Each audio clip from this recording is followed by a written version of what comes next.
ये से 2:3 की रेशियो में डिवाइड, तो सेम क्वेश्चन में पहले की तरह ये पॉइंट बी से कोऑर्डिनेट आपने दे रखे हैं मान के 5,2। ये पॉइंट दोनों एक्सिस के बीच में जो कटा हुआ भाग है इस लाइन का उसे 2:3 के रेशियो में डिवाइड कर रहा है। Find the equation of the line, line की इक्वेशन आपसे पूछी। ध्यान दीजिएगा दोबारा फिर, एक पॉइंट मान के 5,2 दोनों एक्सिस के बीच में काटे गए भाग को, इंटरसेप्ट को जो दोनों एक्सिस ने काटा है इस लाइन के, उसे 2:3 के रेशियो में डिवाइड कर रहा है। Find the equation of the line, line की इक्वेशन फाइंड करनी। मैंने मान लिया कि ये काटा इंटरसेप्ट ए यूनिट है तो कोऑर्डिनेट क्या होंगे बेटा इसका a, 0, ये वाला इंटरसेप्ट बी यूनिट है तो कोऑर्डिनेट क्या होंगे इसके जी। अब एक काम करते हैं, ए बी के इंटरनल एक पॉइंट बी है, सेक्शन फॉर्मूला यूज करके इस पॉइंट के इक्वल लेते हैं, यहाँ से हम ए और बी निकाल लेंगे और A means x intercept, B means y intercept, दोनों इंटरसेप्ट आप आ जाएंगे आपके पास, फॉर्मूला अप्लाई कर देंगे। देखो दैट लाइन cut intercept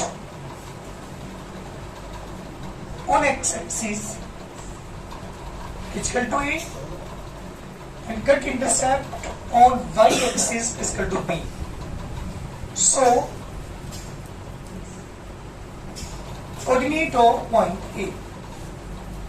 जी बेटे की coordinate A, 0, coordinate of point B 0, B.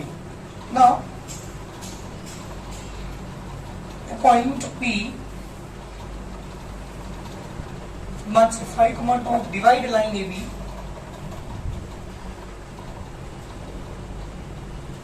in the ratio, जी बेटा किस रेशियो में डिवाइड कर रहा है जल्दी बोलो, 2:3। so coordinate of point P, जी बेटा फॉर्मूला m1x2 प्लस के m2 x1 upon m1 plus m2 common लगेंगे बीच में, m1 y2 प्लस के m2 y1 upon m1 plus m2। जी बेटा ये फॉर्मूला हमारे पास है। कोऑर्डिनेट आपको पता है, इसकी कोऑर्डिनेट कितने हैं आपके पास यहाँ पे मान के 5,2 इक्वल लेके चलेंगे, x2 का बताया भाई, m1 आप नीचे ले रहे ये वाला ले रहे तो x2 कर लेना पड़ेगा आपको 0। m2 की वैल्यू जो रख दो, m1 की वैल्यू यहाँ पे कितनी है 2 है, m2 की वैल्यू 3, x1 की वैल्यू बेटा a अपॉन में 2 प्लस 3 कॉमन लगाएंगे बीच में, m1 की वैल्यू 2, y1 की वैल्यू b, m2 की वैल्यू 3, y1 की 0 अपॉन में 2 प्लस 3। जी बेटा टेक एन एक्स कोऑर्डिनेट, क्या मतलब है इसका, एक्स वाले को पहले वाले से, तो मान से 5 इक्वल टू 3a अपॉन 5। जी बेटा कोस मल्टीप्लाई 3a इक्वल टू 1 से 25। जी बेटा a इक्वल टू 1 से 25 upon 3। Now taken y coordinate, जी बेटा y कोऑर्डिनेट लेंगे तो दूसरे वाले को दूसरे वाले के साथ देंगे, 2 equal to 2b upon 5, 2b equal to 10। जी बेटा b इक्वल टू 5। चलिए ए की वैल्यू भी आ चुकी, बी की वैल्यू भी आ चुकी, दोनों इंटरसेप्ट हमारे पास आ चुकी। जब दोनों इंटरसेप्ट हो तो क्या करेंगे, equation of line, equation of line.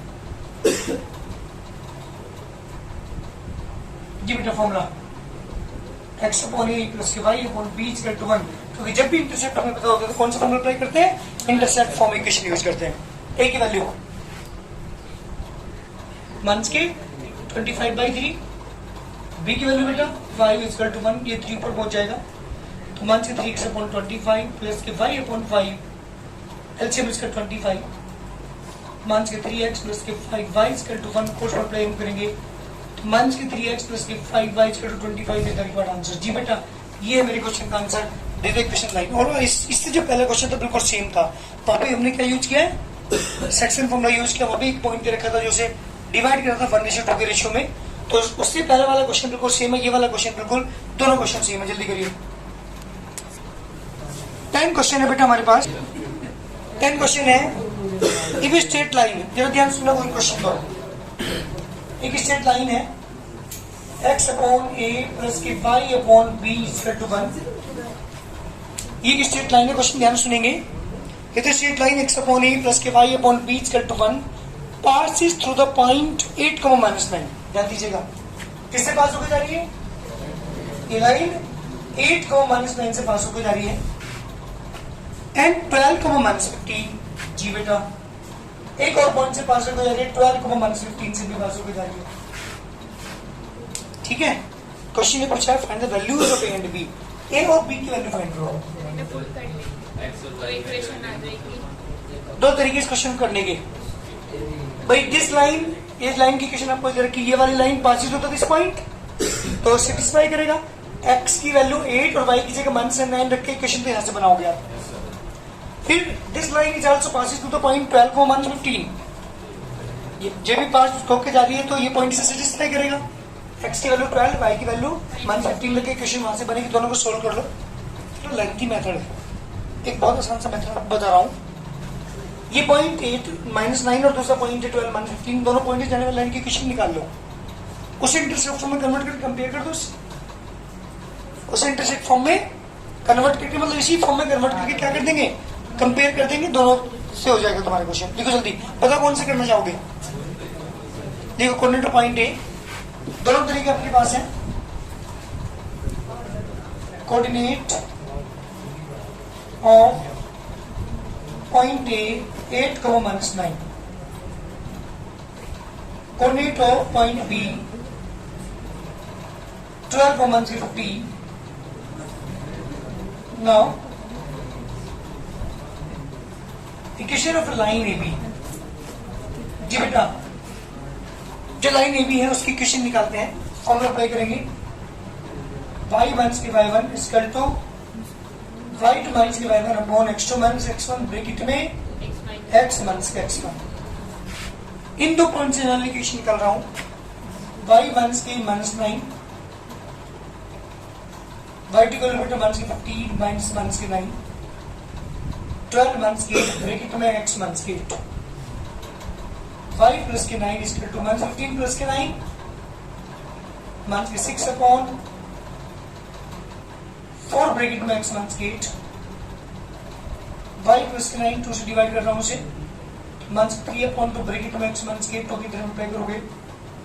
2y plus 18 is equal to minus के 3x प्लस 18 सॉरी 24। जी बेटा मेरी क्वेश्चन आ गई 3x प्लस के 2y इक्वल टू प्लस के 6। पहले एक मिनट सुन लेंगे। ये क्वेश्चन है हमारी स्ट्रेट लाइन की। कौन सी लाइन की क्वेश्चन है ये?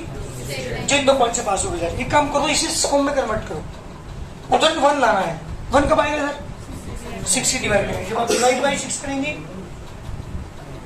Divide by 6 on both sides, तो ये आ जाएगा बेटा 6 से डिवाइड करो तो x बाई 2 y अपॉन इसका 2 और कंपेयर किसी कर दो उसके, क्योंकि इक्वेशन तो आपको इधर की, तो कंपेयर इट विद किससे करेंगे बेटा? x अपॉन a प्लस के y upon b equal to 1 से कंपेयर करें तो a की वैल्यू आ गई बेटे 2 और b की वैल्यू कितनी आ गई? आंसर यही मेरे क्वेश्चन का आंसर है। क्वेश्चन एक पूछा था कि a और b की वैल्यू फाइंड करो अगर ये लाइन इन दो पॉइंट से पास हो गया। तो मैंने क्या किया, मैंने इन दो पॉइंट जनरल इक्वेशन निकाल करके इस फॉर्म में कन्वर्ट करके कंपेयर कर दिया। एक तरीका ये है। दूसरा तरीका ये है कि जो लाइन की इक्वेशन आपको दे रखी है ये वाली, इसके अंदर ये वाला पॉइंट पुट कर लो, एक इक्वेशन आएगी। दूसरा वाला पॉइंट पुट कर लो, दूसरी इक्वेशन आएगी। दोनों को सोल्व करके और भी निकाल लीजिएगा, तब भी मेरा आंसर यही आएगा। तो आपके पास दो मेथड तुम्हारे पास है, तुम्हारी मर्जी कोई सा मेथड यूज कर लो। मैं क्लिक से स्टार्ट करूँ। 20 मेरी कंप्लीट हो चुकी। 20F की बात कर रहा हूँ। Exercise 20F। इस एक्सरसाइज के लिए फॉर्मूला यूज होगा वो ये वाला, ध्यान दीजिएगा। अभी जो मैंने एक्सरसाइज कंप्लीट की उसमें कौन सा फॉर्मूला अप्लाई किया हमने? Intercept form equation. ज्यादातर क्वेश्चन के अंदर मैंने एक ही फॉर्मूला अप्लाई किया है, x अपॉन a प्लस के y upon b equal to 1।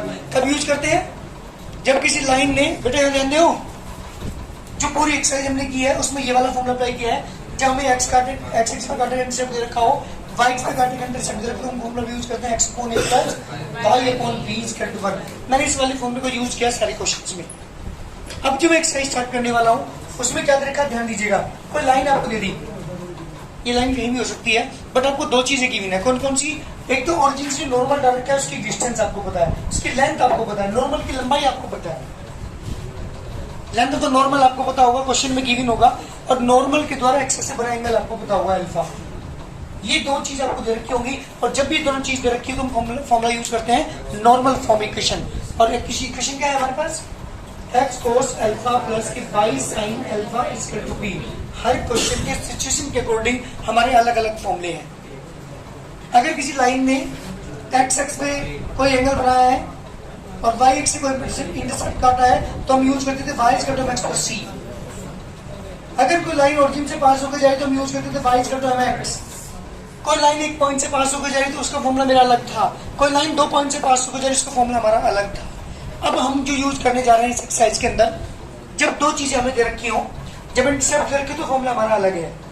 Axis की लाइन पैरेलल है तो उसका फॉर्मूला इक्वेशन निकालने का अलग है, वाई के पैरेलल है तो उसका फॉर्मूला हमारा अलग है, एक्स एक्स में कोई लाइन लाई कर रही है उसका फॉर्मूला अलग है, वाई एक्स में कोई लाइन लाई कर रही है तो उसका फॉर्मूला अलग है। अब जो मैं फॉर्मूला यूज कर रहा हूँ वो दो कंडीशन के अंदर, जब ये चीजें दे रखी है, कौन कौन सी, अल्फा और एक पी। जब भी ये दो चीजें आपको दे रखी है तो फॉर्मूला अप्लाई करेंगे, एक्स कोस अल्फा प्लस के y sine alpha equal to p. इस एक्सरसाइज के अंदर ज्यादातर मैं ये फॉर्मूला अप्लाई करने जा रहा हूँ। क्लियर ना? हर क्वेश्चन के सिचुएशन के अकॉर्डिंग हम फॉर्मूला अप्लाई करेंगे, हर जगह कोई भी एक फॉर्मूला अप्लाई नहीं होगा, ये ध्यान रखिएगा। पहले क्वेश्चन की बात कर रहा हूँ, पहले पार्ट की बात कर रहा हूँ। पी के वैल्यू क्या आपको 3 यूनिट, अल्फा दे रखा आपको 45 डिग्री। ध्यान दीजिएगा, क्या कहते हैं आपको, find the equation the line for which alpha is equal to 45 and p is equal to 3। कौन सा फॉर्मूला अप्लाई करेंगे भाई? नॉर्मल फॉर्म इक्वेशन यूज करेंगे। जब भी मुझे दो चीज दी होती है तो हम कौन सी यूज करते हैं? Normal form equation. देखो जल्दी equation apply,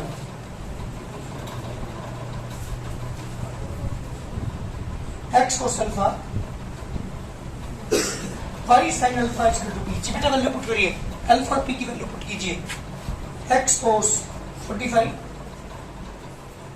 Y sine 45 is equal to p की वैल्यू बेटा 3 यूनिट।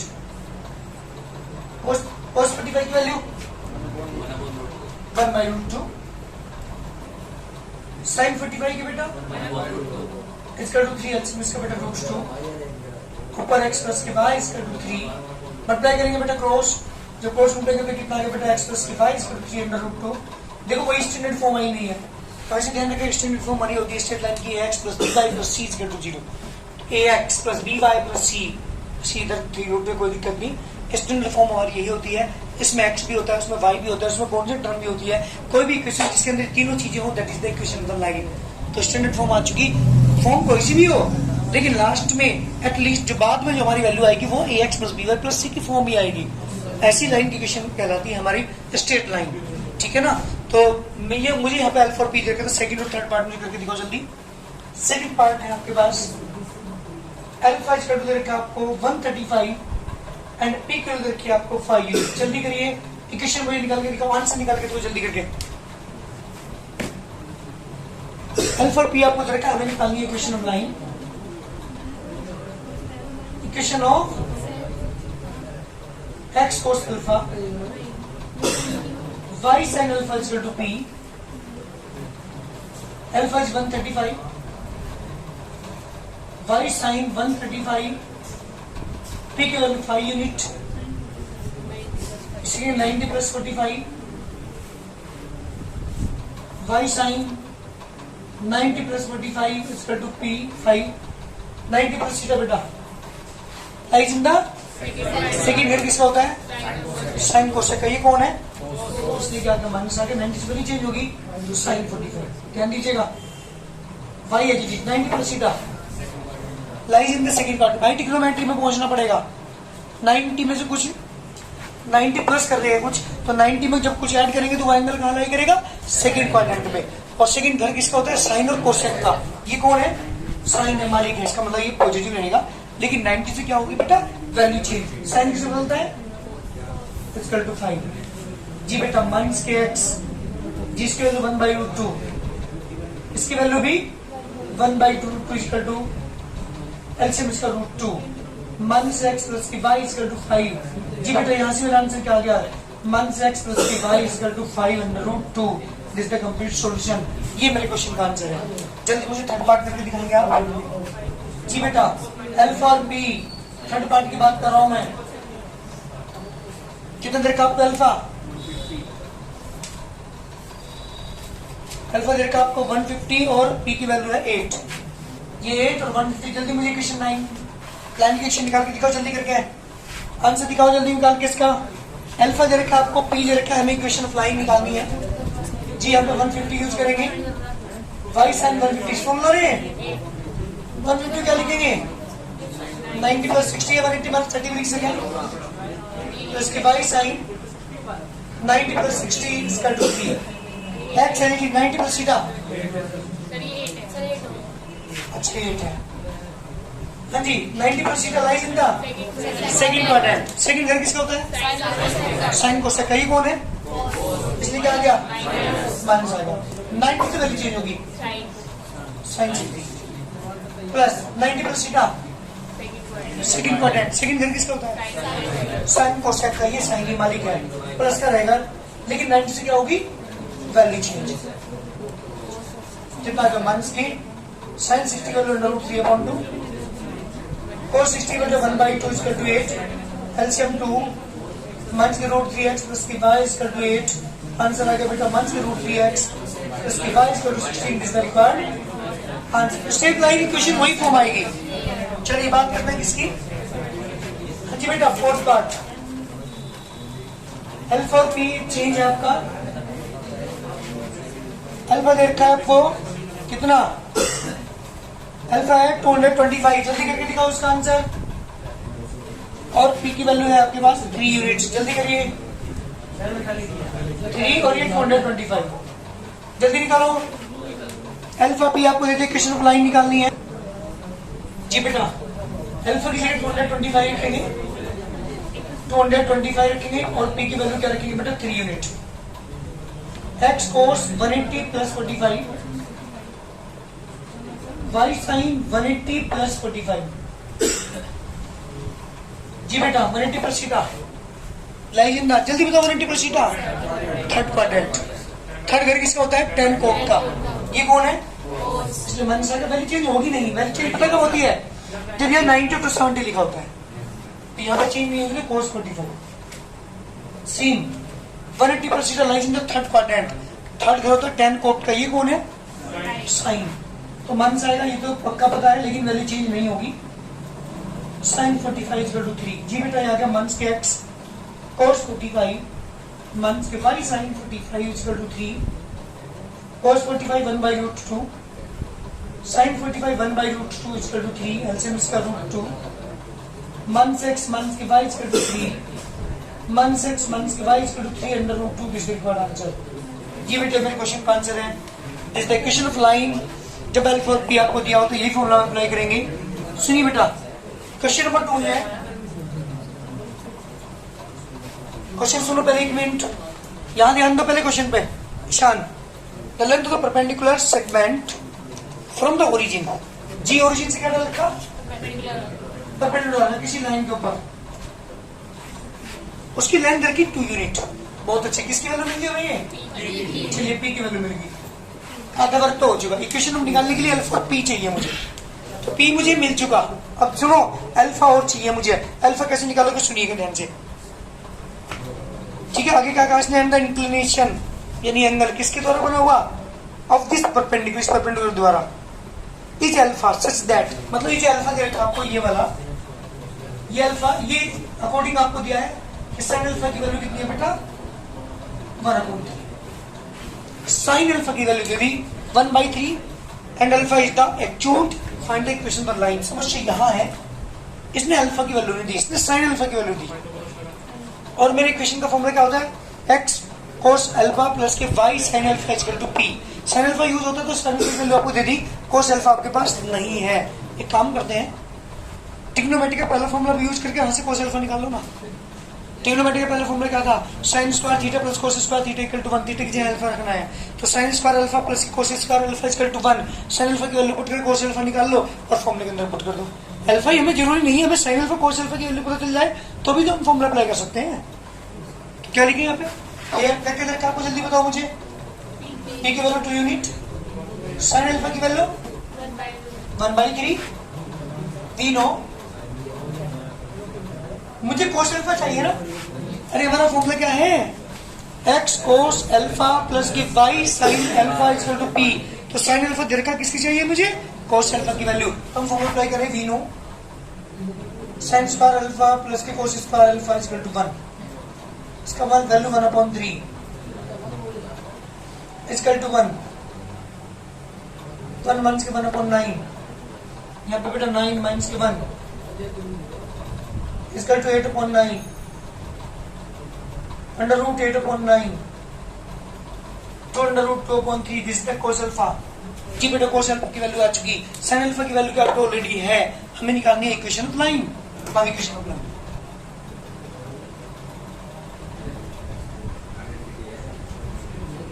ट्रिग्नोमेट्री का पहला फॉर्मूला पढ़ा 10th क्लास के अंदर पढ़ा होगा आपने। फॉर्मूला क्या था हमारा? एक्स कोस अल्फा प्लस की इक्वल टू पी। जी बेटा कोस अल्फा की value 2 under root 2/3। Sine alpha की वैल्यू 1/3 इक्वल टू पी की वैल्यू बेटा 2 यूनिट। एलसीएम इसका 3, यहाँ 2 अंडर रूट 2x प्लस की y इक्वल टू 2। जी बेटा कोष्ठक में हम करेंगे, कितना आएगा देखना जरा। 2 अंडर रूट 2x प्लस की y equal to 6 is the required answer. इस क्वेश्चन के अंदर क्या पता लगा आपको? हमें किसकी वैल्यू रखी? अल्फा की अंदर रखी थी इसने, किसकी रखी थी? साइन अल्फा की। और उससे किसकी वैल्यू निकाल ली मैंने? कोस अल्फा की। साइन अल्फा भी आ गया, कोस अल्फा भी आ चुका, पी ऑलरेडी गिवन था तो फॉर्मूला अप्लाई कर दिया, एक्स कोस अल्फा प्लस के y sine alpha equal to p. जल्दी करिए आंसर। 3 क्वेश्चन है इस एक्सरसाइज के अंदर। Find the equation line which is at a distance of 3 unit from the origin. एक लाइन ओरिजिन से 3 यूनिट की डिस्टेंस पर है, इसका मतलब ओरिजिन से क्या दर की उसकी डिस्टेंस दर की 3 यूनिट, तो पी की वैल्यू 3। ओरिजिन से कितनी डिस्टेंस पर है? तो इसका मतलब परपेंडिकुलर डिस्टेंस होती है हमेशा जब भी किसी की डिस्टेंस दे दी होती है, तो ये पी दे दिया आपको। ठीक है भाई, आगे क्या कहा?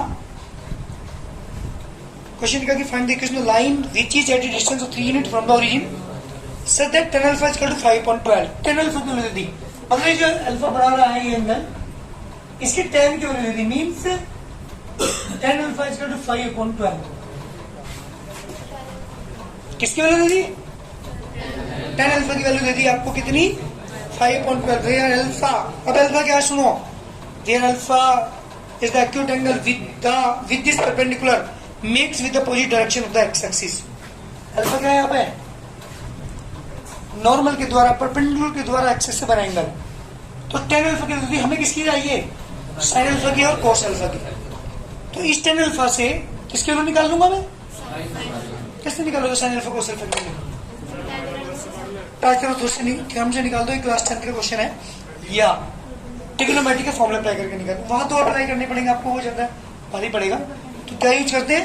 पाइथागोरस से निकालते हैं। ठीक है ना, देखो जल्दी, पी की वैल्यू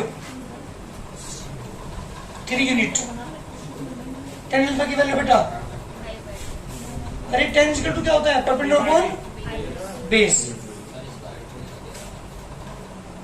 राइट एंगल ट्रायंगल बना ABC, परपेंडिकुलर 5, बेस इसका 12, क्या निकालेंगे? 13 आएगा, अपने आप निकाल लेना, मैं डायरेक्ट कर रहा हूँ। हैप्पीनेस की वैल्यू कितनी आएगी? 13 आएगी, क्या यूज करके कराऊं क्या? पाइथागोरस। चलिए now sine alpha equal to, जल्दी बोलो। अच्छा हम साइन अल्फा क्यों निकाल रहे हैं? क्योंकि मेरा जो फॉर्मूला है नॉर्मल फॉर्म की इक्वेशन, उसमें क्या है? एक्स कोस अल्फा प्लस के y sine alpha equal to p. मुझे 2 वैल्यू चाहिए, कोस अल्फा की और एक, उसके लिए मुझे ये काम करना पड़ेगा। Sine alpha equal to 5/13 and cos alpha is equal to 12/13. Now equation apply.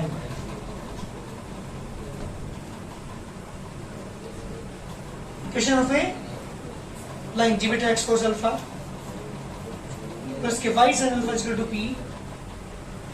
g cos alpha की वैल्यू 12/13,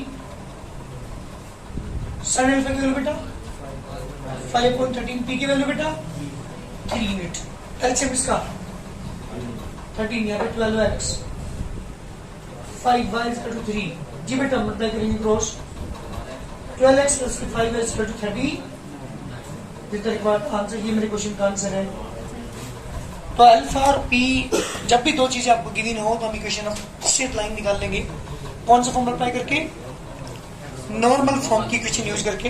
जब दोनों इंटरसेप्ट दे रखे हो कौन सा फॉर्म अप्लाई करते हैं? Intercept form equation. जब आपको अल्फा और पी वो दे रखा हो तो ये वाला फॉर्म अप्लाई करते हैं। जब आपको एम और सी दे रखा हो तो हम slope intercept form equation use करते हैं। कहने का मतलब है हर सिचुएशन जो भी कंडीशंस क्वेश्चन में दी होगी उसके अकॉर्डिंग हम वही फॉर्मूला अप्लाई करेंगे। हर जगह कोई भी एक फॉर्मूला अप्लाई नहीं होगा, ये ध्यान रखना स्ट्रेट लाइन के अंदर। देखिए ये फॉर्मूले नहीं है, वैसे तो तुम्हें पता है इन चीजों के बारे में, जितने मैंने फॉर्मूला लिखा है उन्हीं पे बेस है ये। अगर सपोज कीजिए कोई इक्वेशन आपको दे रखी, for example 2x + 3y = 12, suppose कीजिए, या सुनो जो मैं बोलने जा रहा हूं, ये स्ट्रेट लाइन की स्टैंडर्ड फॉर्म है। आर्यन बेटा ध्यान दे, क्वेश्चन स्ट्रेट लाइन की इक्वेशन आपको दे दी और आपसे 3 चीजें पूछ सकता है। इक्वेशन निकालनी नहीं हम यहाँ पे, यहाँ इक्वेशन आपको लाइन की दे दी और आपसे 3 क्वेश्चन वो पूछेगा। इससे 3 क्वेश्चन कौन कौन से, ध्यान देना। नंबर 1 क्वेश्चन पूछ सकता है किस लाइन ने, ये लाइन कुछ भी है, कहीं भी ड्रॉ कर सकती है, मतलब ऐसी रैंडम ड्रॉ कर दी।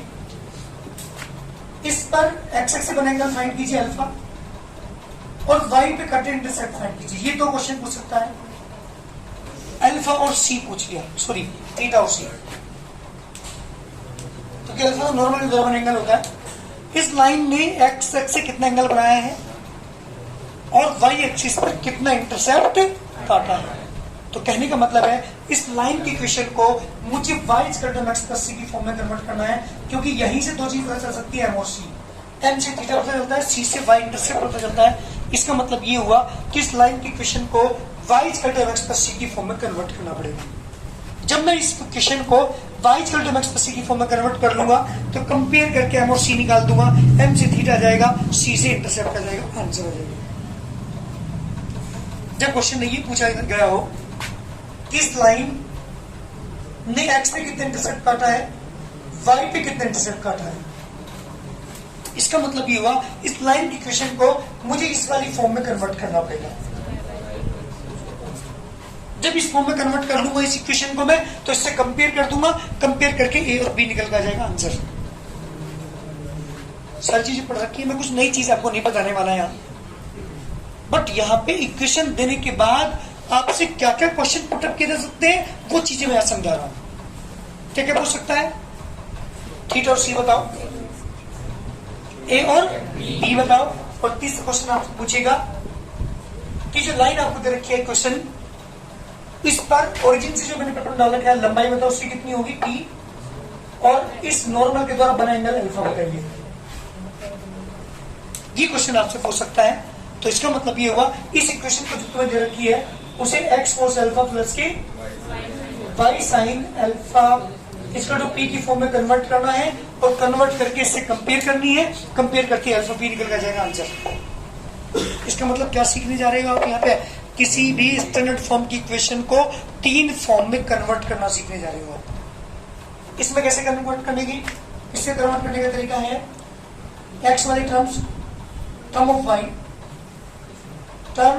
y is in left side and other terms are in right side। ये काम करना है, पहला काम आपको करना है, जब भी किसी क्वेश्चन को स्लोप इंटरसेप्ट फॉर्म में कन्वर्ट करना हो तो y को एक तरफ ले जाओ, सब को दूसरी तरफ ले जाओ। टर्म ऑफ y की जो टर्म है उसे कहाँ लो, लेफ्ट हैंड साइड में, लेफ्ट हैंड साइड की तरफ लो, और जो अदर टर्म बची उसका एक तरफ कहाँ पहुंचा दो, इस फॉर्म में कन्वर्ट हो जाएगी, कंपेयर करके हम उसे निकाल दूंगा। इसके लिए क्या करना पड़ेगा, divide by c on both sides. इससे डिवाइड करेंगे आप, सी से दोनों डिवाइड करेंगे ऑन बोथ साइड्स। सी क्या है यहाँ पे जी, जैसे सी का मान है 12 है, तो पूरी इक्वेशन को 12 से डिवाइड कर दो, डिवाइड करने के बाद ये वाली फॉर्म बन जाएगी, इस वाली फॉर्म को कंपेयर कर दो, ये भी आ जाएगा आंसर। ये वाली फॉर्म के लिए डिवाइड बाय, हाँ जी क्या करेंगे इसके लिए हम डिवाइड बाई √a² + b² से डिवाइड करेंगे पूरी इक्वेशन को। डिवाइड होने के बाद ये वाली फॉर्म आ जाएगी, और कंपेयर करके यहाँ से अल्फा p निकाल दूंगा। कोई दिक्कत है इन तीनों में, पहले ही पढ़ रखी है सारी चीजें। अभी तक हमने इस फॉर्म की इक्वेशन निकालना सीखा है, ये वाली फॉर्म इक्वेशन निकालना सीखा है, ये वाली फॉर्म की इक्वेशन निकालना सीखा है, लेकिन यहाँ आप सीख रहे हैं जब को मुझे इक्वेशन स्ट्रेट लाइन की इक्वेशन दे रखी हो और आपसे 3 चीजों के बारे में पूछा गया हो, एम और सी पूछा हो, ए या बी पूछा हो, अल्फा या पी पूछा हो। अगर ये एम और सी पूछा है तो इस वाली इक्वेशन को इस फॉर्म में कन्वर्ट करूंगा, अगर ए और बी पूछा है तो इस फॉर्म की इक्वेशन को इस फॉर्म में कन्वर्ट करूंगा। जब अल्फा और पी पूछा तो इस फॉर्म को मैं इस फॉर्म में कन्वर्ट करूंगा।